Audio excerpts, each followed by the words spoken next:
নিয়ম না জেনেই পায়ে কালো সুতো পরছেন না তো? অজান্তেই ডেকে আনছেন না তো ঘরে বিপদ?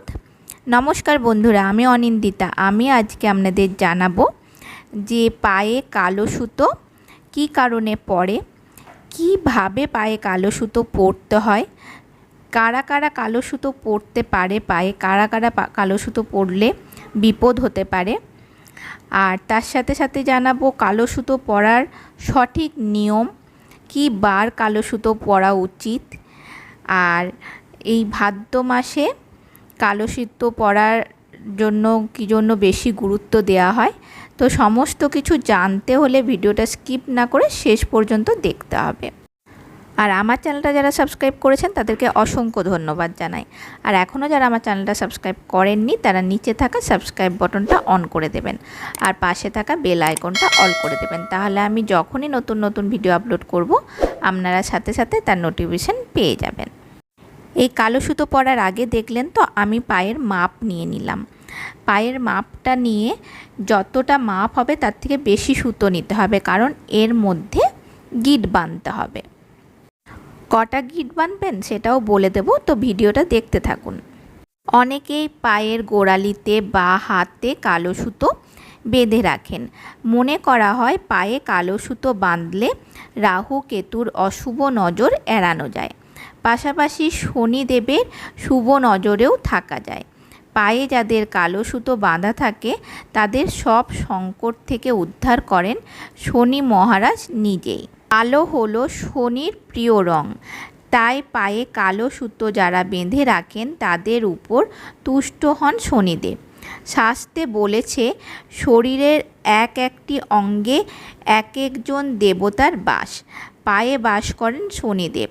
পায়ে কালো সুতো বেঁধে রাখলে সেই কারণে সব নেগেটিভ এনার্জি দূরে থাকে। যারা পায়ে কালো সুতো বেঁধে রাখেন কোনো খারাপ নজর তাদের কোনো ক্ষতি করতে পারে না, এমনটাই মনে করা হয়। সেই কারণে ছোট শিশুদের বিশেষ করে পায়ে কালো সুতো বেঁধে রাখা হয়। এখানে দেখতে পাচ্ছ আমি 9টা গিট দিলাম। এই কালো সুতোতে 9টা গিট দিয়েই কিন্তু পায়ে পরতে হয়। আবার মনে করা হয় পায়ে কালো সুতো বাঁধা থাকলে শনির দশা, সাড়ে সাতি এবং ধায়ার ক্ষতিকর প্রভাব কমানো যায়। পাশাপাশি কালো সুতোর প্রভাবে দুই ছায়া গ্রহ রাহু ও কেতুর ক্ষতিকর প্রভাবও কমে। এর ফলে আর্থিক চাপ কাটিয়ে ওঠা সম্ভব হয় বলে মনে করা হয়। পায়ে কালো সুতো কেবলমাত্র মঙ্গলবার বা শনিবারই বাঁধা উচিত। এই দুই দিনই শনি দেবতার সঙ্গে সম্পর্কযুক্ত, সেই কারণে কেবলমাত্র এই দুই দিন পায়ে কালো সুতো বাঁধলে শনির আশীর্বাদ লাভ করা যায়। এর ফলে গ্রহরাজের কৃপায় সুখ, শান্তি এবং সমৃদ্ধি আসে। পুরুষ এবং মহিলাদের আলাদা আলাদা পায়ে সুতো বাঁধা উচিত। পুরুষদের ডান পায়ে কালো সুতো বাঁধা উচিত এবং মহিলাদের বাঁ পায়ের গোড়ালিতে কালো সুতো বাঁধা উচিত। আবার মনে করা হয় ভাদ্র মাসে যদি পায়ে কালো সুতো বাঁধা হয় তাহলে সবথেকে বেশি ফল পাওয়া যায়। ভাদ্র মাস যেহেতু শনির জন্ম মাস হিসেবে পরিচিত হয়, তাই ভাদ্র মাসে এর প্রভাব সবথেকে বেশি পাওয়া যায়। তবে একটা কথা মনে রাখা দরকার, মেষ এবং বৃশ্চিক রাশির জাতকরা ভুলেও পায়ে কালো সুতো বাঁধবেন না। এই দুই রাশির অধিপতি হলেন মঙ্গলদেব, তিনি কালো রং পছন্দ করেন না। তাই এই দুই রাশির জাতকরা পায়ে কালো সুতো বাঁধলে মঙ্গলের রোষে মুখে পড়তে পারেন। তারা যদি ভাবে যে কালো সুতো পরবেন তাহলে ভবিষ্যতে চরম ফল ভোগ করতে হতে পারে। একটি কালো সুতো বা কার্ড নিয়ে তার মধ্যে 9টি গিট বাঁধতে হবে। এরপর সেটিকে গঙ্গা জলে চুবিয়ে নিতে হবে। তারপর সেটি হনুমানজির সামনে রাখতে হবে বা ঠাকুরের সামনে রাখলেও হবে।